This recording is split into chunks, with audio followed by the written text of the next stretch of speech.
Assalamualaikum warahmatullahi wabarakatuh. Nahmaduhu wa nusalli wa nusallim ala rasulihil karim, amma ba'd. Sahabat yang dimuliakan Allah subhanahu wa ta'ala, kenapa sering sekali kita merasakan kekecewaan? Jawabannya adalah karena kita sering berharap kepada manusia. Orang yang berharap kepada manusia dapat dipastikan dia akan kecewa. Tetapi lain halnya dengan orang yang berharap kepada Allah, dia tidak akan pernah mungkin kecewa. Orang yang berharap kepada manusia, dia selalu berpikir ingin diberi.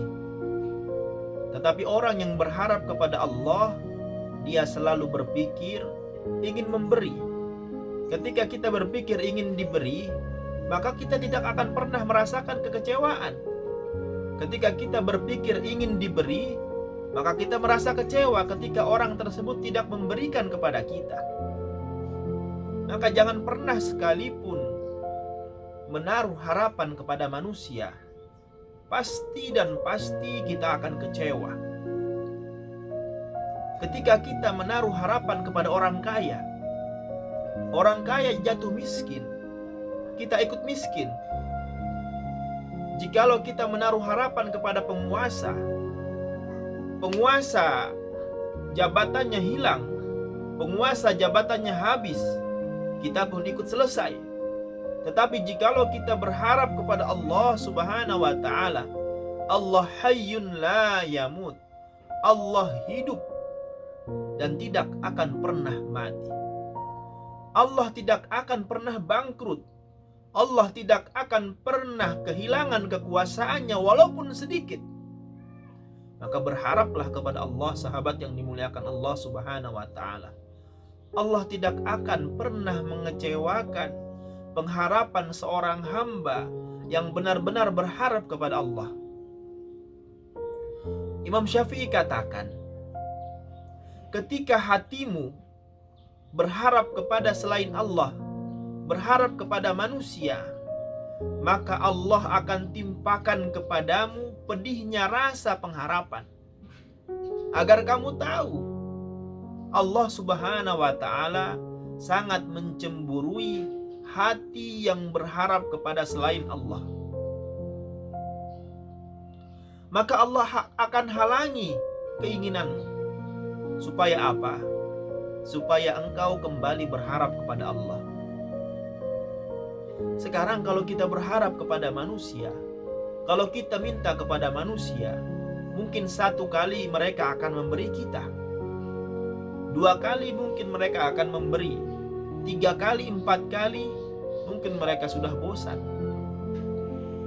Tetapi beda dengan Allah subhanahu wa ta'ala. Semakin sering kita memohon kepada Allah, semakin sering kita meminta kepada Allah, Allah semakin senang. Pernahkah kita meminta kepada Allah sambil meneteskan air mata, seperti mana anak kecil yang ketika ingin meminta sesuatu kepada ibunya dia menangis? Ketahuilah sahabat yang dimuliakan Allah subhanahu wa ta'ala,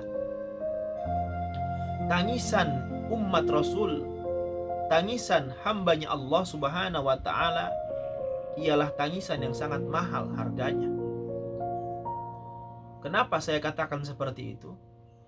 Dikarenakan pernah malaikat Jibril alaihi salam datang menemui Rasulullah sallallahu alaihi wasallam. Ya Rasulullah, sesungguhnya semua amal umatmu akan ditimbang kecuali tangisan umatmu. Rasulullah menjawab, kenapa bisa seperti itu? Malaikat Jibril katakan, ya Rasulullah, sesungguhnya kami tidak bisa menimbang tangisan umat, karena tangisan umatmu sangat berharga di sisi Allah. Para malaikat Allah perintahkan sujud, mereka sujud ribuan tahun. Para malaikat Allah perintahkan untuk bertasbih, mereka bertasbih. Tetapi para malaikat, mereka tidak bisa menangis dikarenakan mereka tidak melakukan dosa. Maka ketika tangisan umat Rasulullah Sallallahu Alaihi Wasallam, tangisan hambanya Allah, ketika dibawa ke hadapan Allah, Allah sangat menghargainya. Bayangkan, tetesan air mata kita dikarenakan kita merasa dosa-dosa kita, dikarenakan penyesalan-penyesalan kita, dapat memadamkan lautan, dapat memadamkan sungai api neraka yang disebabkan dosa-dosa manusia. Bagaimana jikalau kita setiap malam kita nangis memohon kepada Allah? Apakah Allah Subhanahu wa Ta'ala tidak mendengar doa kita? Allah pasti mendengar doa kita. Dan kita pun harus yakin, benar-benar yakin bahwasanya Allah Subhanahu wa Ta'ala mengetahui apa yang terbaik untuk kita. Jangan sampai kita merasa sombong, kita merasa angkuh. Ini yang terbaik buat saya, ini yang terbaik buat saya. Tetapi kita belum tahu apakah itu baik buat kamu ataukah tidak. Kita memohon kepada Allah yang terbaik untuk kita. Semoga bermanfaat. Wabillahi taufiq wal hidayah. Wassalamualaikum warahmatullahi wabarakatuh.